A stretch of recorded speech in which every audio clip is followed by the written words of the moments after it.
In the internet podcast system, Dirty Briefs is represented by two separate yet equally important pugs: Carlton, a silly, energetic burst of love, and Kimchi, the embodiment of beauty and zen.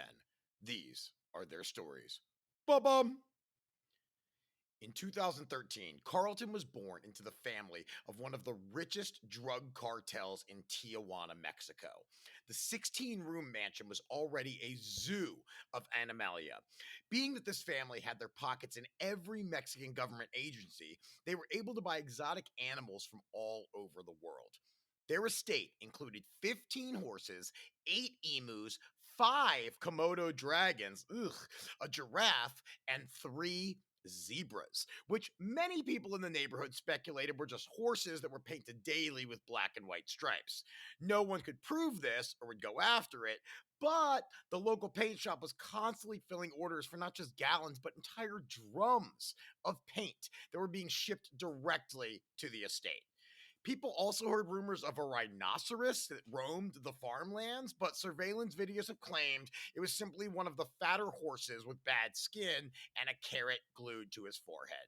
Still, being that the family was known for beheading anyone that crossed them, no one spoke up about this obvious abnormality. Now, along with these animals, they also had a vast collection of flat faced dogs: Boston Terriers, bulldogs of both the French and English variety, and of course, pugs. The eldest son and heir to the entire fortune, Juan Pablo, had an obsession with breeding these dogs. A hound, or a German shepherd, typical cartel dogs, could smell intruders and be trained to fight. But Juan Pablo didn't need soldiers. He had plenty of those. He needed sleepers. Working day and night in his lab, he mixed and matched all sorts of lethargic dog combinations in hopes to create a dog that would rest for 23 hours a day. He needed a calming presence, the antithesis of most of the coke-riddled humans he dealt with on a daily basis. With all of the chaos in his life, he needed peace. And who better to give him that than a dog who wanted nothing more than full-time slumber? In November 2013, one of these pugs gave birth to a batch of 7 adorable pugs.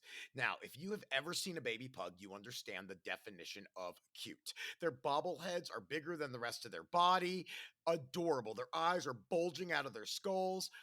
Juan Pablo seemed very pleased with this new litter. Certain he had cracked the formula to create the perfect resting buddy: wrinkled sacks of potatoes that would lay around in the hot sun, not causing any trouble. But one of them seemed different. While the others came out and immediately laid down beside their mother for milk, one of them charged out in a full sprint. Blind from birth and out of control, it began storming the nursery with furious energy. Unsure on its new paws, it careened in whatever direction its head leaned in, leading its way out of the birthing barn and into the lab next door. With no control whatsoever, it began knocking over beakers and formulas that had been precariously placed all over the countertops. Slipping in all of the liquids that were now strewn across the floor, it hit one puddle that sent him careening straight toward a blowtorch, which immediately fell onto its side on the floor. Although the blowtorch wasn't burning, it was turned on and ready for use. And all it took was one tiny spark from the pilot light to ignite the entire lab. Feeling the heat and realizing the danger, the pug hot-footed it straight out of the lab, which was now completely engulfed in flames.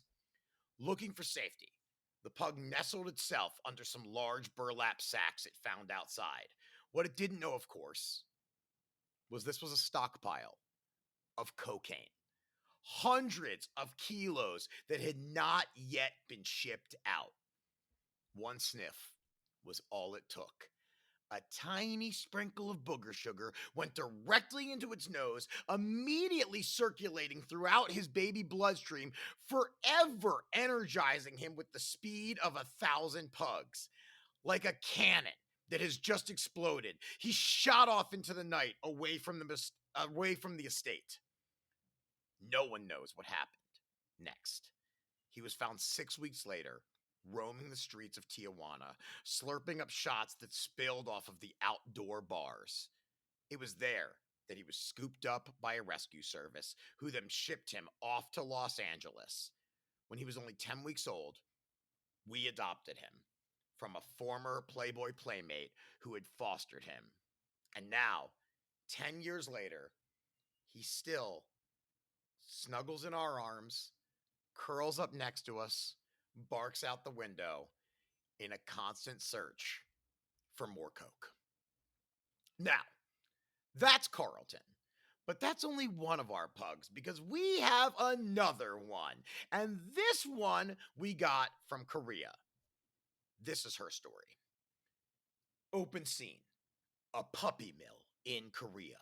Hundreds of tiny cages are squeezed into a small corridor, stacked 3 and 4 high with multiple dogs in each cage. There's barely room to breathe, let alone live with any degree of normalcy.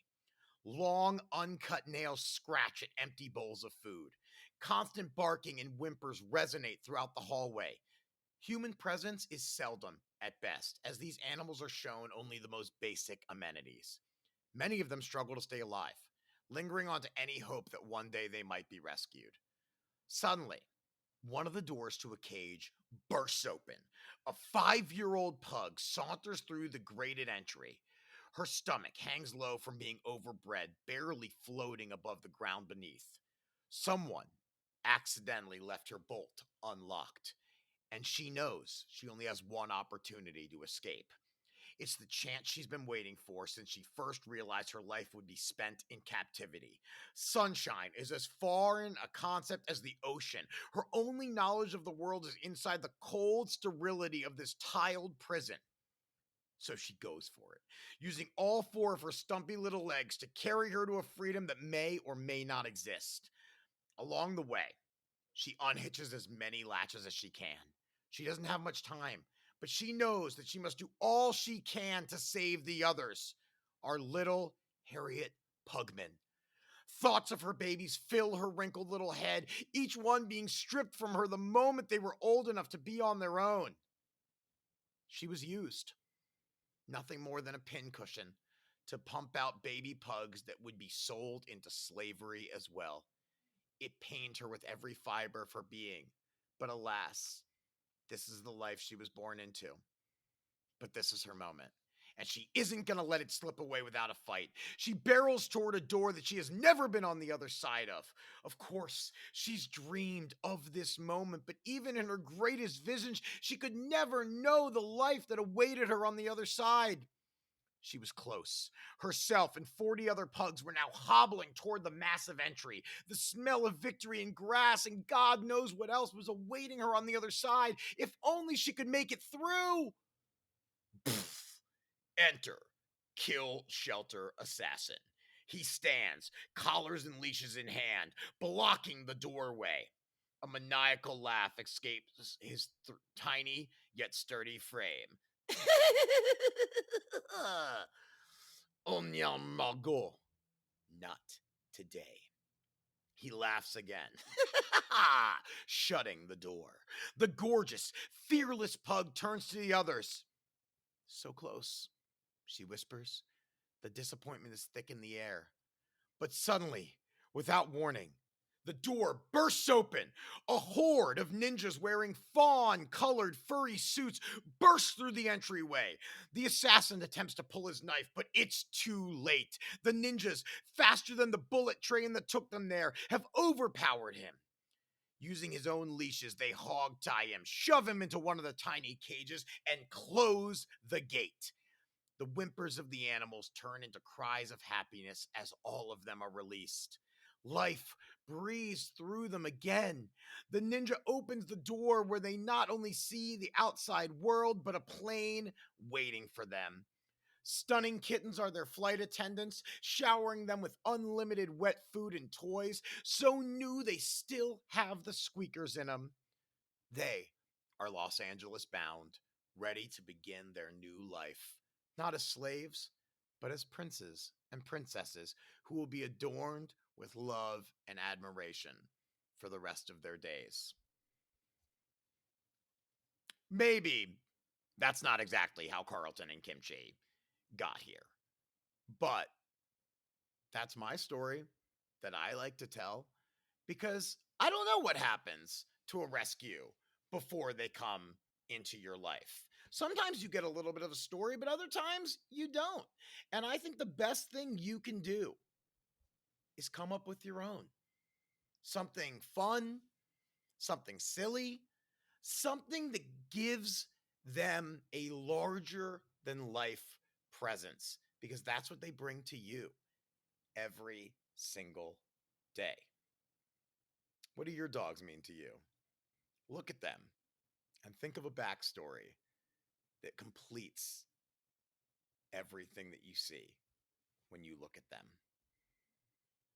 Thank you very much to Pug Nation here in Los Angeles and Pug Rescue of Korea for bringing these tiny little beautiful fur sacks into my life. They have forever changed me and made me a better person. And I hope your animals do the same for you. I'll see you next week.